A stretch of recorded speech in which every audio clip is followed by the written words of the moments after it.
Assalamualaikum warahmatullahi wabarakatuh. Perkenalkan, nama saya Bila Akhtar Randa, saya dari kelas 2 SIC, dan hari ini saya ingin membuat laporan video framework lanjutan yang berisikan instalasi Project React, pengenalan konsepnya, dan membuat komponen biodata diri, menampilkan identitas saya sendiri di portofolio yang setidaknya memiliki 6 child komponen, serta menerapkan styling custom CSS dan juga memasukkan git dan pastikan alur gitnya juga masuk ke dalam Excalibur. Nah, untuk penjelasannya ini saya akan menjelaskannya melalui Excalibur. Nah, di Excalibur ini ada 4 zona yang disuruh Bapak, yaitu zona pertama, zona kedua, sampai zona keempat. Nah, zona pertama ini yaitu implementasi kode. Nah, implementasi kode ini yaitu output dari semua kode kita. Semua kode yang telah kita buat di VS Code kita. Mulai dari tampilannya, foto, ataupun tulisannya. Nah, untuk tampilan seperti ini nih, saya dapatkan dari tampilan seperti ini nih, keluarnya dari file utama, yaitu biodata diri.jsx yang saya jadikan sebagai file utama outputnya, yang akan mengimpor ke 6 file ini. Nama atau identitas, ini identitas pendidikan, keahlian, sosial media. Nah, ke 6 file di bawah ini akan diekspor ke dalam file biodata diri.jsx yang merupakan file utama untuk output dari aplikasi saya atau biodata diri. Nah, selanjutnya itu ada flowchartnya. Untuk flowchartnya ini kita mulai dari app.jsx, render ke biodata diri, lalu ada, nah ini nih, jadi 6 komponen child ini yang saya sebut tadi, ada foto, nama, kontak, pendidikan, skill, dan juga social media. Nah, alurnya itu ada app.jsx, biodata diri, dan juga komponennya, 6 komponen ini. Selanjutnya, zona kedua, instalasi dan pembahasan kodenya. Nah, untuk instalasi Node.js bisa dilakukan melalui link yang ada di Classroom yang telah Bapak berikan. Kita klik install saja Node.js-nya, lalu klik tombol next hingga tampilannya seperti ini. Nah, setelah tampilan seperti ini, kita klik saja finish. Jika sudah, kita cek di command prompt atau terminal VS Code kita. Jika sudah terinstall secara sempurna, maka dia akan menampilkan versi dari Node.js-nya. Kalau sudah kita lakukan seperti ini, maka kita yakin bahwa Node.js-nya itu sudah ada. Nah, kita buat saja folder baru dengan kode mkdir, nama, dan kita masuk ke dalam foldernya itu.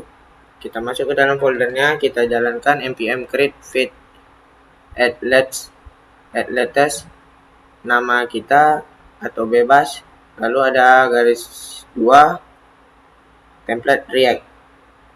Nah, saat kita jalankan tuh, dia tuh akan ada 2 pertanyaan yang memiliki 2 pilihan untuk memilih frameworknya dan juga variannya. Untuk frameworknya kita gunakan React nih, dan juga untuk variannya itu kita gunakan JavaScript. Nah, npm create nih, dia tuh menggunakan Vite untuk setup proyek barunya, sedangkan Pilates ini tuh nama project kita. Nah, jika sudah kita lakukan yang tadi, maka projectnya sudah jadi dan akan menampilkan tampilan awal dari aplikasi React-nya. Nah, sebelum itu kita jalankan terlebih dahulu npm run dev. Nah, contohnya seperti ini.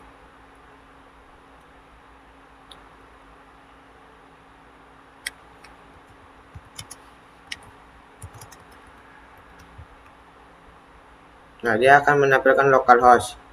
Nah, untuk tampilan awalnya sebelum kita mengotak-atik dari filenya, ini adalah tampilan awalnya. Lalu kita masuk ke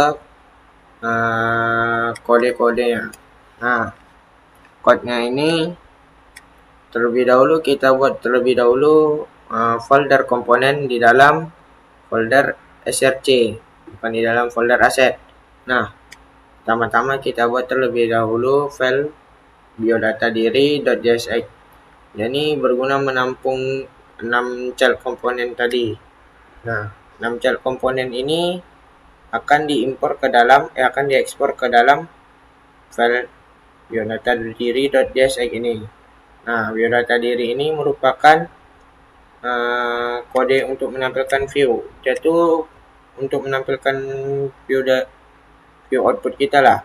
Nah, sedangkan 6 child yang tadi itu dia tuh berguna sebagai isi dari outputnya.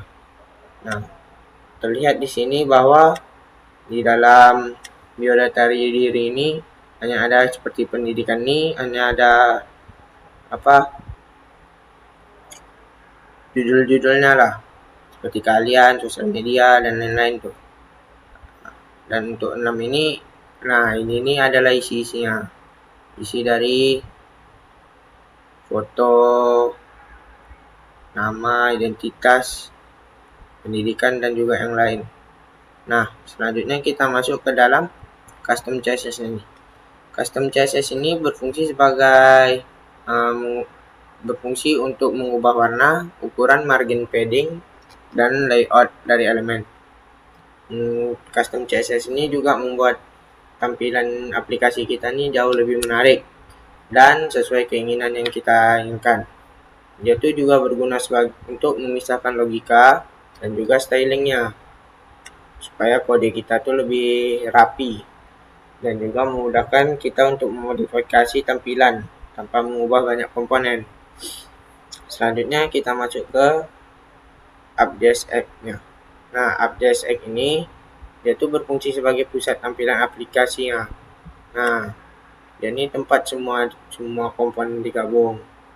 Tempat mengimpor secara global. Nah, dari yang biodata diri.jsx ini kita ekspor ke dalam AppJSX untuk pemanggilannya. Lalu yaitu sebagai tempat untuk mengatur struktur halaman pertama kali yang kita buka. Lalu komponen app yang akan dirender oleh React ke file index.html. Selanjutnya ada di zona 3, penjelasan error. Nah, untuk error pertama ini saya ada error pada bagian npm-nya ini. Nah, kenapa bisa? Dikarenakan PowerShell execution policy saya di Windows itu membatasi penjalanan script. Jadi fitur keamanan Windows untuk mencegah script berbahaya berjalan. Lalu cara mengatasinya itu gimana? Yang pertama itu kita buka PowerShell itu dan jalankan sebagai administrator. Lalu kita ketik saja set execution policy remote signed dan garis scope current user. Nah, ketika kita enter, maka dia akan menampilkan tulisan seperti ini. Kita klik saja Y, maka dia akan mengizinkan kita untuk menggunakan script yang dibatasi tadi. Nah, selanjutnya untuk seperti ini. Nah, setelah saya selesai dengan masalah yang ini, error yang ini, saya dikenakan masalah yang seperti error yang ini. Nah, kenapa error ini terjadi? Nah, biasanya error ini terjadi karena kesalahan dari kita sendiri atau file-file yang ada di VS Code-nya. Mulai dari penulisan kata yang kita tipu, atau belum mengimpor salah satu file dan kurang salah satu tanda penting. Nah, contohnya seperti saya di bawah ini. Saya kurang saya tidak menutup fungsinya dengan kurung kurawal. Nah, selanjutnya ada pada bagian gate, alur gate-nya. Nah, alur git ini seperti biasa, terlebih dahulu kita mengecek version gitnya, lalu kita git config. Nah, setelah kita git config, kita masukkan username kita, lalu kita masukkan email kita. Selanjutnya kita git remote, lalu kita git remote add origin, link GitHub kita, dan setelah itu git add titik, lalu kita commit. Nah, nama commitnya itu bebas. Setelah kita commit, kita git push saja. Nah, mungkin sekian dari saya. Jika ada salah kata, saya mohon maaf. Assalamualaikum warahmatullahi wabarakatuh.